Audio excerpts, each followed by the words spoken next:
A year ago, everyone was telling you AI was about to change your business. Right now, in 2026, that's where we're going to meet the boat. Some of you roll out copilots, AI assistant, but let's be honest, they're just still individual tools. So where are we today? What's actually changed? Sure, people have become more productive on their own. But the company as a whole, it hasn't really moved forward. And in some cases, it's actually made things messier. And then, there are those of you who still haven't figured out where to even start. Which part of the business do you tackle first? What use case do you pick, and what are you even trying to achieve? Look, you're not behind. Nobody showed you the way. The tech is there. What's being missing is how to make it last inside your organization.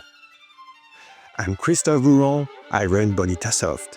We help organizations design, automate, and run their most critical processes.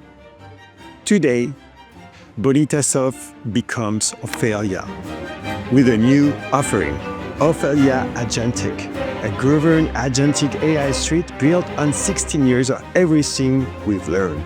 Hi, I'm Ofelia. I'm the agentic orchestration layer across your systems and your teams. Embedded where work happens. I execute your processes, step by step. No hallucination, no improvisation. Every action is governed and traceable. Every critical decision comes back to you. With me, your business teams own their workflows. Meanwhile, your IT team keeps the standards. The companies that will get the right won't be the one throwing the most tools at the wall as fast as they can, one person at a time. They will be the ones whose team move forwards together, unified, coordinated. Welcome to Ofelia.